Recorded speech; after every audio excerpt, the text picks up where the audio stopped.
Good morning, Pililla Rizal. Nandito kami ngayon sa farm nila Daddy at Mommy. Ayun, yung parents ni Yumi.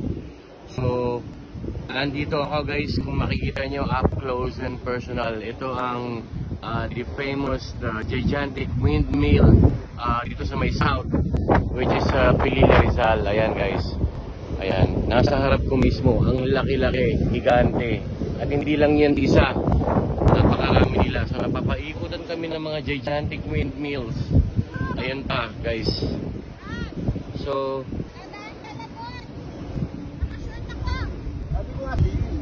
Mami, hindi natin may papasok. May ano ka dyan, may dala akong bota, magbota ka.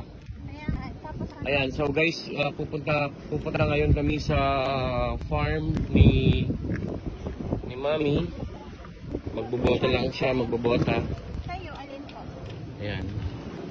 Alin sa'yo? Tingnan mo kung ano magkapares. So magsusot kami ng bota kasi medyo muddy. And maulan kagabi. So ayan. Ayan, kung plano nyong mag-road trip, nature tripping guys, dito lang kayo sa may Pililla Rizal. Ang lalaki ng mga windmill. Gigantic windmill here in Pililla Rizal. And, kahit i-search nyo sa Google, famous windmill dito sa may south. Ayan, mag-shot muna tayo ng bota bago tayo pumunta sa farm. And then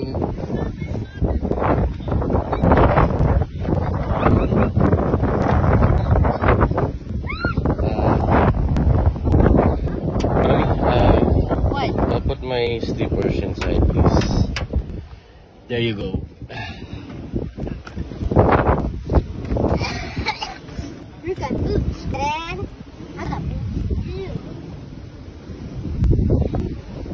Papunta na kami sa farm.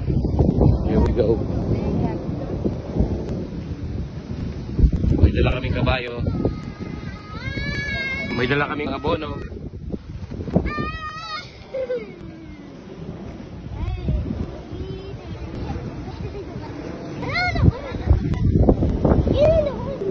Kapag nasa malapit ka mismo ng windmill, maririnig mo yung palo ng hélice niya, napakalakas.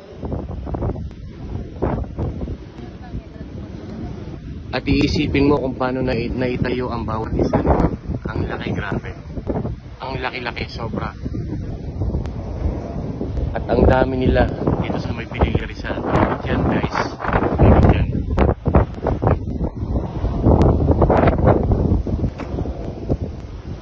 So ayun, dala-dala na yung mga abono para sa mga pinya. Let's go! Naglagay ako nito kasi wala akong dapat pala nagpantalon ako eh. Yan. Let's go! Ano yung sakit mo? Why? Wait lang. Makati doon. Okay guys, ayan, pasyalan nyo lang windmill dito sa may Pililla Rizal. Thank you. Good morning everyone. Punta na kami sa farm.